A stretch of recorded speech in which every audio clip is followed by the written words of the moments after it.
ये सुबह से शाम तक उसी पे कॉमेडी करता हूँ। और जैसे जैसे दिनचर्या या माहौल बदलती रहती है वैसे वैसे थोड़ी बहुत स्क्रिप्ट भी चेंज होती रहती है। तो बस अपना हंसना हंसाना और गाना बजाना और जो आए पब्लिक उनको खुश करना। मतलब क्योंकि आज शाम जबरदस्त होने वाली है। सर कोशिश करेंगे क्योंकि अब योग का दौर चल रहा है तो सबसे सर्वोत्तम हास्य योग को माना गया है। तो आज हम बैठे बिठाए लोगों को हास्य योग करवाएंगे। और आज मौसम भी अच्छा है, खिला खिला मौसम है, तो गीत संगीत डांस मस्ती पूरा फेस्टिवल कंप्लीट कर देंगे जिसको बोलते हैं। सर काफ़ी छोटी उम्र में आपने अपने घर से बाहर निकल के अपना करियर शुरू करने के बारे में सोचा, काफ़ी मेहनत की और उसके बाद आपको मौका मिलता है, आपको चंडीगढ़ ले जाया जाता है। अपनी पूरी जर्नी के बारे में आप क्या बताना चाहेंगे? जर्नी मेरी बहुत लंबी है, 5-6 फिल्में बन जाएगी। जी जब मैं एक बायोपिक बनवा लीजिए सर। थोड़ा सा जानकार हुआ तो हमारे 500-600 भेड़ बकरियां थी। मेरे पिताजी भेड़ बकरी चराते थे। जी और मैं 5वीं तक मुझे याद नहीं आ रहा चप्पल पहन के स्कूल गया हूँ क्योंकि चप्पल खरीदने की हिम्मत नहीं थी। तो 5वीं में हमारे गुरुजी आए 3 दिन के लिए, उनकी ड्यूटी लगी, हमारे गुरुजी को छुट्टी थी। तो उन्होंने 3 दिन के लिए क्या पढ़ाना था, हाँ भाई कौन कौन, तो सबने मेरी तरफ उंगली करी कर दी। चंद्रावल फिल्म आई थी, हरियाणवी गाने भी सुनाता था, मामला गड़बड़ आई थी, पंजाबी भी सुनाता था। तो 84 की बात है, मैं 4th क्लास में था। तो ऐसे 3-4 दिन मैंने उसको रोज़ डांस करके एक्टिंग करके कॉमेडी कर करके दिखाई। वो ताऊ जी ऐसे चलते हैं, वो ताऊ जी ऐसे बोलते हैं। तो मैं 6ठी क्लास में जब एडमिशन लेने गया, हमारे से 8 किलोमीटर दूर स्कूल था, बड़ा स्कूल। तो मेरा एडमिशन उन्होंने लिया नहीं, बोले जी यहाँ 15 गांवों के बच्चे आते हैं, आपके नज़दीक दूसरा 6 किलोमीटर स्कूल है, वहाँ जाइए आप। तो वही गुरुजी मिल गए जो हमें 3 दिन पढ़ाने के लिए आए थे। तो मैं कहा जी मेरा एडमिशन नहीं हो रहा है। तो वो मुझे प्रिंसिपल के पास ले गए, बोले जी ये लड़का एक्टर है, कलाकार है, गाने भी गाता है, डांस भी करता है, और एक कलाकार तो स्कूल में होना ही चाहिए। तो मेरा कलाकारी बेस पे 6ठी में एडमिशन हुआ। अब मैं क्या क्या किससे बताऊँ आपको। तो उसके बाद 10वीं तक वहाँ मैं पढ़ता रहा। तो VCR देखने का शौक लग गया, किराए पे चंदा करके लाना फिल्मों। एक ये टारगेट बन गया कि यार ये आते कैसे हैं इसके अंदर पर्दे पे, ये डायलॉग बोलते कैसे हैं, ये होता कैसे है, ये करना है। एक इमेज बन गई कि फिल्म लाइन में काम करना है, इसको जानना है बारीकी से। तो उसी के चक्कर में पढ़ा रहा। हालांकि पढ़ाई से मुझे इतना प्यार था कि 3 साल तो मैं 10वीं में रहा। तो फिर गुरुजी ने हाथ जोड़ दिया, बोले बेटा इससे ज़्यादा अब क्या करोगे, तूने 10वीं में PhD कर ली। तो मुझे समझ आ गया। मैं 2-3 चीज़ें पढ़ी मैंने जीवन में। एक तो क ख ग घ ABCD पढ़ी, जिससे मैं किताब पढ़नी सीख गया। किताब पढ़नी सीखी तो हरिशंकर परसाई का एक चैप्टर था 10वीं क्लास में कि आपके अगर नंबर 70-80% आते हैं तो आप पढ़ाई जारी रखिए, आप किसी अच्छे ओहदे पे पहुंच जाएंगे। नहीं तो आप अपने काम के कलाकार बनिए, अपने काम के कारीगर बनिए। भाई आपको रेडियो ठीक करना है, इलेक्ट्रिशियन बनना है, पत्रकार बनना है, आप अपने काम के कारीगर बनिए। BA करोगे, MA करोगे 5-7 साल में, तब तक तो आप परफेक्ट कारीगर बन जाओगे, 10-20 हज़ार के काम करने योग्य बन जाओगे। तो मैंने घर जाते ही मैं कहा जी अब पढ़ाई बंद। क्यों, कारीगर बनूंगा। बोला ऐसे कैसे। मतलब हरिशंकर परसाई इतना बड़ा आदमी झूठ थोड़ी बोल रहा है, आप ज़्यादा जानते हो कि वो ज़्यादा जानता है। तो मैं घर में सबसे छोटा लाडला था। तो मैं फिर मेरी बात चली नहीं। बोले जी परचून की दुकान करा देते हैं आपको, ढाबा करा देते हैं आपको, सिलाई मशीन ला देते हैं। मैं कहने मैं चुपचाप घर से भाग गया। श्री गंगानगर मेरे गाँव से 100 किलोमीटर है। तो गंगानगर में स्विमिंग पूल पे गार्ड की नौकरी लगा। घर वालों को पता लग गया, वो मुझे ले भी आए, पर मैंने आना जाना, मैं कहा जी मैं नौकरी करूँगा, मेरे को अब छोड़ दो, मैं खेत में नहीं रहूँगा। तो वहाँ कपड़ा मिल में नौकरी करते करते मैं JCT मिल में लगा। कपड़ा मिल में एक आते थे सजन BP सहारण। तो कपड़ा मिल में एक आदमी का सपना होता है कि कोई भी सेट हो जाए। तो मैं कपड़ा मिल में सेट हो गया। मेरी ट्रेनिंग चली तो मैं रेलवे स्टेशन पे सोया 1.5-2 महीने। तो इसके कर आके स्ट्रगल था वो निकल गया। मेरे 1700 रुपये महीने की तनख्वाह मिलनी शुरू हो गई और मैं JCT का परमानेंट कर्मचारी हो गया। तो मैं यार इससे अच्छा और क्या होगा। लेकिन कई बार खुद की नज़रें लग जाती है, कई बार भगवान इम्तिहान लेने पे आ जाता है तो सब परीक्षाएं लेता है। जब मुझे 6 महीने हुए परमानेंट हुए तो मेरा ये हाथ पूरा मशीन में आ गया। ये 13 जगह से टूट गया था। 13 महीने एडमिट रहा, 8 ऑपरेशन हुए। तो कई डॉक्टर काम करना सीख गए थे। नहीं मेरे को रोज ही खोल लेते थे कि जी यहाँ ना ये पेच लगाएंगे। मगर जी लगा दो। अगले महीने बोलते थे भाई साहब यहाँ इसमें है ना ये रोड लगेगी। मगर जी लगा दो, मैं तुम्हारे जोगा ही हूँ, तुम काम सीखो बस। पूरी PhD हुई बात पूरी। हाँ। तो और वहाँ हॉस्पिटल में मेरी ड्यूटी होती थी सुबह 8 बजे। मैं ये गले में लटकाया और गेट पे आके खड़ा हो जाता था। जो भी बूढ़े बुजुर्ग दवाई लेने आते थे, हाँ जी माता जी घुटने में दर्द है बेटा, ला भाई हड्डी वाले डॉक्टर की पर्ची बना, माऊ 13 नंबर में जाओ। हाँ पिताजी आंख खराब है बेटा, हाँ जी आंख वाले डॉक्टर की पर्ची बना, बाबा जी 16 नंबर पे जाओ। तो मैं 4 घंटे यही ड्यूटी करता था खड़ा खड़ा। तो कर भला सो हो भला। मैंने वो भला करने की सोची तो मेरा ये हाथ बच गया, हालांकि ऐसी कोई उम्मीद नहीं थी बचने की। 13 महीने में अपने आप को समझाता रहा कि आए रखिए जाए रखिए, जो मन में है वो गाए रखिए।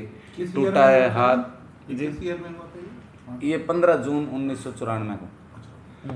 तो मैं अपने आप को समझाता रहा। हॉस्पिटल में दवाई के पैसे भी नहीं थे, घर वाले भी नहीं आ जा सकते थे, 100 किलोमीटर था।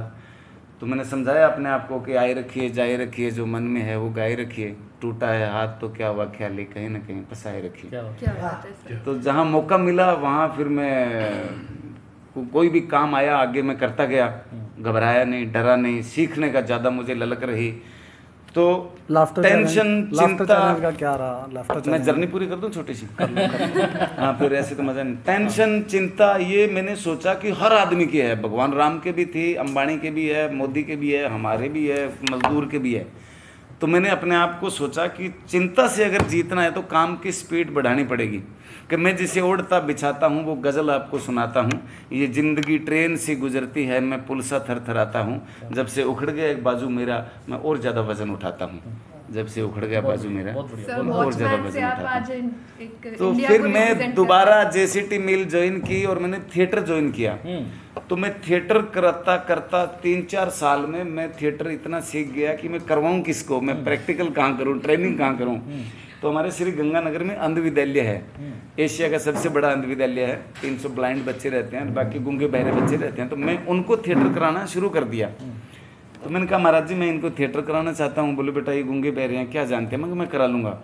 तो मैं किसी को इधर पकड़ के लाऊँ, उधर भाग जाए, इधर वाले को लाओ, इधर किसी को बोलना ना है, किसी को सुनना ना है, किसी को दिखता नहीं है। परेशानी तो थी, पर मैंने उनका नाटक किसी न किसी तरीके से तैयार करवाया और मैंने उनसे सीखा। अब कैसे सीखा कि हरियाणा में चुनाव थे तो सब बच्चे टीवी देख रहे थे एकदम। मैंने मैडम को पूछा, मगर मैम इनको क्या समझ आता है, ये टीवी में क्या देख रहे हैं? बोला अरे इनको सब पता है। एक को बुलाया, कहते इधर आओ, हरियाणा चुनाव क्या चल रहा है? तो बच्चा कहता है बंसी लाल टॉप पे है, भजन लाल, देवी लाल टक्कर में है, पर दूसरे नंबर पे कुछ नहीं बनेगा। जब बंसीलाल जी की सरकार बनी थी तो उस बच्चे ने 1 सेकंड में बता दिया, बंसीलाल टॉप पे है, देवीलाल, भजन लाल। मगर जी ये क्या कह गया? कहते ये कह रहे हैं बंसीलाल। तो वहाँ से उनका मैंने पुण्य किया, उन बच्चों को पढ़ाने की, सिखाने की कोशिश की। तो उनका जब नाटक खत्म हुआ तो एक सज्जन बोले जी हमारा चंडीगढ़ में इंस्टीट्यूट है, आप वहाँ क्लास लो। मैं कहा यार मजदूरी करनी गंगानगर करी तो चंडीगढ़ करी तो वहाँ अच्छे लोग मिलेंगे, बड़े लोग मिलेंगे। तो मैं कहा जी ठीक है मैं कर लूँगा। अंदर से आवाज़ आई भी नौकरी करनी तो यहाँ वहाँ। बोले जी कल 1 बजे हमारा ट्रक जाएगा और आप उसमें अपना बैग ले लो, आप साथ में चलो, चंडीगढ़ रहो, वहीं रहने को मकान देंगे, आपने थिएटर की क्लासें लेनी है। ठीक है जी, 3000 रुपये तनख्वाह होगी मेरी। अब जाना सुबह जल्दी, मुझे JCT मिल में जाना नहीं था, तो रात को VCR ले आया, वही एक शौक था। राजकुमार की फिल्में देखी, यानी छिपकली के बच्चे दीवारों पर रेंगते हुए पैदा होते हैं और दीवारों पर रेंगते हुए मर जाते हैं, वो मगरमच्छ बनने का ख्वाब नहीं देखा करते। सारी रात सुबह 4 बजे नींद आ गई, 8 बजे उठा, साइकिल लेके भागा कपड़ा मिल। तो गार्ड ने रोक दिया, बोला आप एंट्री नहीं हो सकती, 7 बजे का टाइम, आप ड्यूटी लेट आते हो तो ये कोई वो नहीं होता फलाना। हम अपना इस्तीफा जेब में रखते हैं, यानी ये लीजिए। वो राजकुमार का भूत चढ़ा हुआ था, मैं छुट्टी की एप्लीकेशन देने गया था, अभी अब मैं जा रहा हूँ वहाँ। तो ऐसे करके मेरा चंडीगढ़ आना हुआ 2001 में। और 2000 में 1 साल थिएटर क्लास ली, थिएटर किया। फिर मैंने एंकरिंग शुरू कर दी इस यहाँ के साथ साथ। तो एंकरिंग में मेरा थोड़ा हरियाणवी अंदाज लोगों को पसंद आता था।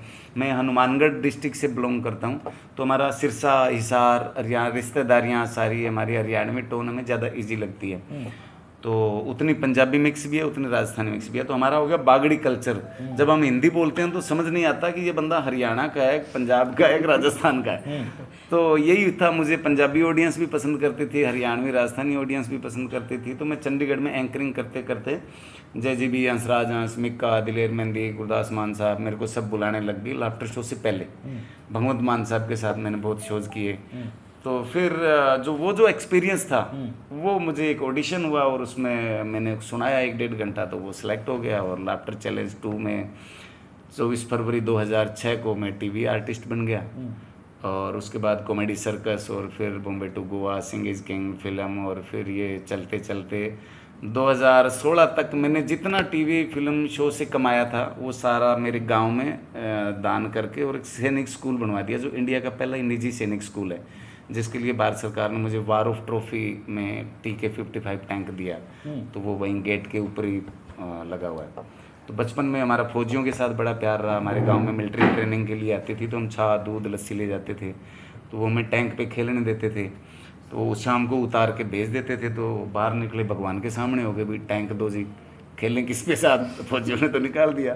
तो जिस दिन वो टैंक मिला उस दिन मैंने भी भगवान का शुक्रिया अदा किया। मैं कहा महाराज भगवान के घर देर तो है, अंधेर नहीं है, मांगा मैंने 32 साल पहले था, अब मिला आज है। फौजी भाइयों ने मुझे पहली फिल्म राम तेरी गंगा मिली गांव में VCR लगा के जनरेटर पे दिखाई थी। तो ऐसे शुरू हुआ। स्कूल बनने के बाद सैनिक स्कूल बना तो एजुकेशन लाइन में आया। एजुकेशन लाइन में मेरा फिर मोटिवेशनल शोज होने लग गए। तो मोटिवेशन का मैं यूनिवर्सिटी में IAS academy, IPS academy, air force, army, जो OTS होता है ऑफिसर ट्रेनिंग सेंटर, तो उसमें IAS IPS की ट्रेनिंग होती है। तो वहाँ मैं स्ट्रेस मैनेजमेंट की क्लासें लेता हूँ। तो अब तो मैंने भगवान को भी बस कर दिया। मगर सर मैं कलेक्टर को पढ़ाता हूँ, इससे बड़ा मुझे क्या बनाएगा। तो अब दुनिया देख ली सारी और घूम लिया। मुझे ऐसे लग रहा है कि मुझसे संतुष्ट दुनिया में सबसे ज़्यादा संतुष्ट आदमी मैं ही हूँ। और ये जीवन का सफ़र बहुत अच्छा रहा। अभी भी सीख रहा हूँ और कोशिश कर रहा हूँ। कोई फिल्म आने वाली है आपकी? फिल्म मेरी अभी विक्की कौशल और एमी विर्क के साथ आ रही है, रोड़ा, करण जौहर प्रोड्यूसर है। और पंजाबी फिल्म आ रही है मेरी कुलचे छोले, सागा म्यूजिक की, जो आपके करनाल के ही प्रोड्यूसर हैं। कोई उसका कोई डायलॉग वगैरह आपके कुछ? डायलॉग तो सर अभी रिलीज होने वाली है तो मत बुलवाओ तो ठीक है। चुटकुले सुना दीजिए। अभी चुटकुले तो सुना रहा था। आपका पंजाबी हमेशा चेहरे पर ये स्माइल है। हाँ जी, यही कारण है कि आप इतने बुरे हालातों से अभी भी यहाँ स्टैंड कर रहे हैं। सर क्या है ये है ना, एक होना ही चाहिए सबके पास, हालात चाहे जैसे भी हों। हालात तो एक आज है ना, वो हमेशा नहीं रहेंगे। आप ये सोच लो, अगर आप दुखी हो, बुरे हो, कुछ नहीं बचा आपके पास, तो भी ये सोचो कि आज है वो दौर कभी नहीं रहेगा। आज आप करोड़पति भी है ना, सब सुख सुविधाएं हैं, तो भी ये सोचना है कि आज जो है वो दौर हमेशा नहीं रहेगा। सर मैं रेलवे स्टेशन पे सोने जाता था ना, तो मैं ये सोच के जाता था कि स्टेशन मेरे बाप का है, जहाँ जिस मर्जी कोने पे टांग दे के सोता था। और जब कोई पुलिस वाले आते थे रात को चेक करने, कान पकड़ के बाहर निकाल देते थे, मैं बाहर आता, मैं छोड़ो अपने कौन सा बाप का है। तो खुश रहने के दो ही तरीके हैं। आज हम इस होटल में बैठे हैं, होटल हमारे बाप का है, आप हमारे भाई है, हम आपके भाई है। जब यहाँ से बाहर निकाल देंगे तो छोड़ो अपने कौन सा बाप का है। कर भला तो हो भला, आपकी एक बिल्कुल मोटिवेशनल जो स्टोरी है जी, उससे यही होता है कि कर भला तो हो भला। हाँ, ये मैं खुद उदाहरण हूँ इसका। मैंने जो छोटे छोटे सेवाएं करी है तो उसका मुझे फल मिलता गया हमेशा ही। ऐसा पंजाबी टच कहाँ से आया आपके पास? पंजाबी सर मैं चंडीगढ़ आने के बाद ना रोड शोज किए। रोड शो किए तो ट्रक यूनियन में ज़्यादा रोड शो होते थे। कुछ हमारा गंगानगर हनुमानगढ़ बेल्ट पंजाबी हरियाणा मिक्स है, तो हम पंजाबी हरियाणवी बहुत अच्छे से जानते हैं। तो बोलने का जो एक्सपेरिमेंट है वो पंजाब में पंजाबी सिंगरों के साथ एंकरिंग करते करते मेरा तो एक आधा डायलॉग पंजाब, यहाँ करनाल में पंजाबी बहुत बैठते हैं। हाँ, पंजाबी बहुत रहते हैं जी। आप एक आधा कोई डायलॉग भी सुना दीजिए पंजाबी। भाजी मैं केड़ा सुनावा तो मेरी एक फिल्म आई सी दलजीत नाल मुख्तार चड्डा, मैं बिलंगड़ी दा रोल किया सी उहदे च। ते बिलंगड़ी दा रोल मैनू कहंदे सी भाजी तुसीं विलन दे छोटे भरा हो, मेन जिहड़ा विलन है शर्मा अपने जो हरियाणा वाले, और यशपाल शर्मा, और आप लड़ाकू, और आप जिथे भी गए उत्थे कोई कोई गा पाता तो दलजीत नाल फाइट हो रही है 3-4 बार। तो मैं वो थोड़ा सा ऐसे टेढ़े स्टाइल में मगा बिलंगड़ी दियां गल्लां ते वो करके। वो फिल्म रिलीज होने के बाद मेरे को पता लगा कि बिल्ली के बच्चे को बिलंगड़ी बोलते हैं। मैं ऐसे ही चौड़ा हो रहा था कि बिलंगड़ी पता नहीं क्या तूफान है। पंजाबी बोलने के बाद कॉन्फिडेंस आता है। हाँ, वो भी मैं एक लुधियाना शो में गया, तो फिल्म रिलीज हुई थी 10 दिन पहले ही, तो वो अच्छी चल रही थी, ठेठ पंजाब में बहुत चली। तो जैसे ही मेरी एंट्री हुई तो पीछे से आवाज़ आई, वो बिलंगड़ी आ गया बिलंगड़ी। मैं और खुश हुआ, बोल रहा यार तेरे कैरेक्टर से पहचानने लग गए। तो उतर के आया ना, मैं पूछा, मैं यार बिलंगड़ी मतलब क्या है ये? कहते जी बिल्ली के बच्चे ने बिलंगड़ी कहते हैं ऐसे। आपके अंदर सबसे बड़ी खूबी ये है कि जो आपका खुद का कैरेक्टर है उस पर आप लोगों को हंसाते हैं। सर मैं उस पर भी हंसाता हूँ, और मैं मेरे जो चीज़ समझ में नहीं आता ना, मैं डरता शर्माता नहीं हूँ, मैं पूछ लेता हूँ। मेरे पास एक फ़ोन आया कि जी हमारा यूनिवर्सिटी में शो है, तो हम एक मोटिवेशन कॉमेडी शो करना चाह रहे थे, तो यू आर मोटिवेटर? मैं कहा यस आई एम मोटिवेटर। तो कहते जी कब से कर रहे हैं? मैं कहा जी मेरे को रात 7:45 बजे पता लगा।